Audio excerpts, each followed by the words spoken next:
Ya tengo en la línea telefónica al presidente de Coparmex, Gustavo de Hoyos. Presidente, ¿cómo estás? ¿Qué tal, Leonardo? Muy bien, muchas gracias. Espero que ¿Tu familia, todos bien? Todos muy bien, muchas gracias. Espero que tanto tú como los compañeros en el estudio y toda la audiencia estén gozando de cabal salud. Ahí vamos, mi querido presidente. ¿Cómo estás viendo las cosas? Mira, Leonardo, hoy quisiera enfocar mi comentario porque hay mucho que se podría decir acerca de la situación sobre la responsabilidad que tiene indeclinable el presidente de la República de actuar y de plantear lo necesario para que el país salga librado de la mejor manera posible de esta crisis. Déjame empezar, Leonardo, mencionando que esta es sin duda la peor crisis que se ha enfrentado la humanidad prácticamente desde la Segunda Guerra Mundial. Si hablamos en términos de empleos, se calcula que en el segundo semestre de este año, Leonardo, a nivel global se estarán perdiendo alrededor de 195 millones de empleos. Para decirlo con toda claridad, es una cantidad mayor que toda la población de la República Mexicana, incluidos niños y adultos mayores. Simplemente para tomar un dato de cómo avanza esta lastimosa cifra, solamente en los Estados Unidos en el último mes se han hecho 16 millones de solicitudes de seguro de desempleo. Esto es 7 veces más de lo que ocurrió en la gran crisis financiera de 2008 y 2009. Estos datos, Leonardo, sin duda nos empiezan a dar una magnitud del reto que tenemos como país, y por eso es que nuestro llamado es para que el gobierno federal asuma esa responsabilidad que tiene indeclinable de actuar de tal manera que la crisis económica que de esa nos podemos escapar tenga los menos nocivos efectos dentro de la economía mexicana todo.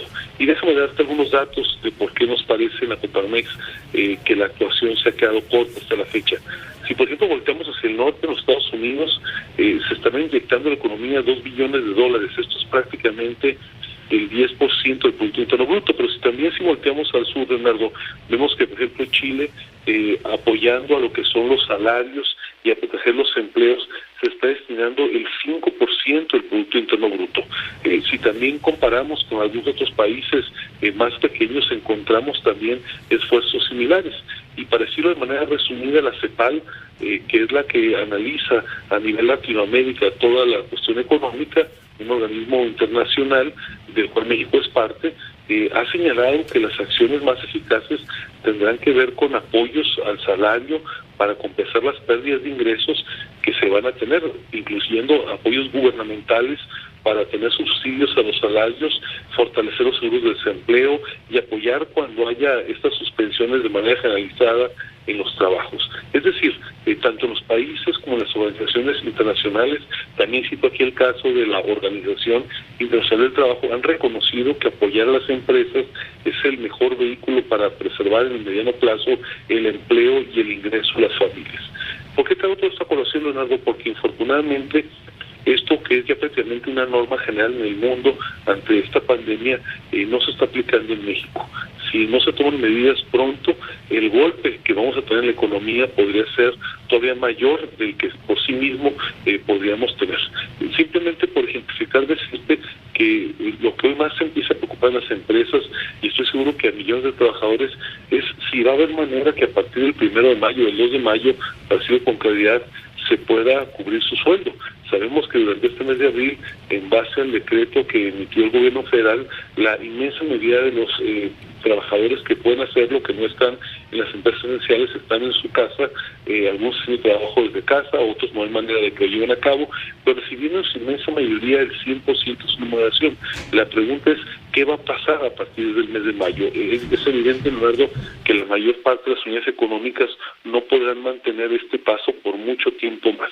Y ahí es donde la acción del gobierno parece irremediable, parece irrenunciable, porque hay que decirlo con claridad, los gobiernos federales, Leonardo, los gobiernos centrales, en los países que así lo tienen, son los únicos agentes económicos que tienen la capacidad para atenuar la magnitud del impacto de una crisis de este tamaño. Así es que nuestro llamado muy concreto, Leonardo, es para que no se deje pasar más tiempo, para que el gobierno federal actúe y que emita disposiciones en apoyo a las microempresas para que puedan subsistir. existir. Sí, porque el tiempo en este caso no es neutro, ¿no? Cada día que pasa es peor. Hoy veíamos, presidente, las previsiones del FMI ubican a México en un deterioro de 6.6%, o sea, se contraería el Producto Interno Bruto 6.6%.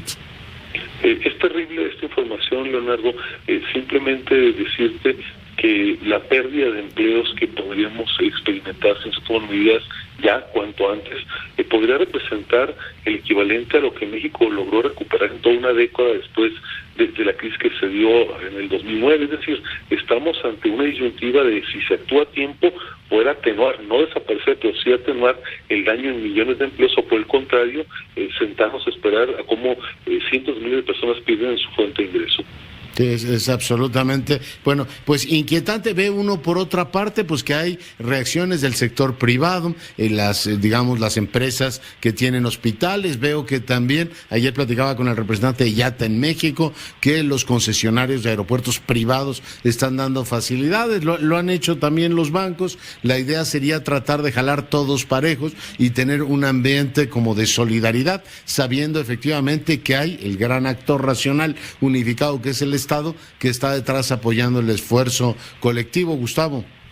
Justamente, Leonardo, en estas circunstancias es donde el presidente de la República tiene que actuar no solamente como jefe de gobierno, sino como jefe de Estado, es decir, dejando en un nivel más abajo las diferencias con grupos, con sectores ideológicas, ponerse por encima y velar justamente por el bien y la cohesión de la nación. En estos momentos no es la circunstancia para ahondar en las diferencias. Se trata de que las políticas públicas, particularmente las que tienen que ver con la preservación del empleo, vean por eso, por el bien general de la nación. Sí, no estar ahora de jefe de campaña de su propio mantenimiento en el cargo, que lo tiene de todas maneras hasta el 24. ¿Preocupa a la Coparmex lo que están diciendo algunas entidades federativas sobre revisar el convenio fiscal, presidente? A lo mejor el momento no es el más adecuado, pero sin embargo, Leonardo, es una discusión que ya viene de tiempo atrás y que incluso la Coparmex ha venido planteando. Nosotros hemos señalado, Leonardo, que sí o sí el país tiene que convocar a una gran convención hacendaria. Si no estuviera asumida la pandemia, ese sería justo el tiempo para que pudiéramos ver los frutos, probablemente dentro de un año o algo por el estilo. Lo que es un hecho, Leonardo, es que se tiene que revisar base cero. Primero, las facultades tributarias, es decir, qué cobran los municipios, qué cobran los estados, qué cobra la federación. Segundo, cómo se distribuye el producto de la recaudación entre la federación y todos los municipios. Hoy tú sabes muy bien, el 80% se lo queda la federación y solamente el 20% va a los estados y municipios. Y tercero, cómo se reparte las fórmulas entre las distintas entidades federativas. Hay entidades que se quejan con razón que su aportación es mucho más cuantiosa de lo que reciben de regreso, y hay estados que, dada su marginalidad por muchos años, por su población, han recibido 6 o 7 veces de lo que aportan. Es decir, es una gran discusión, tiene que llevarse a cabo de manera transversal, es un tema de temas para el país. Seguramente habrá que abordarlo. No estoy seguro si en este preciso momento sea la mejor circunstancia, pero seguramente en unos meses que esperemos quede atrás los flagelos, digamos, de la emergencia sanitaria, va a ser impostergable esa discusión. Muy bien. Pues, presidente, muy agradecido por tu comentario. Un gran abrazo. Gracias, Leonardo, que esté muy bien. Cuídense. Nos oímos la semana próxima.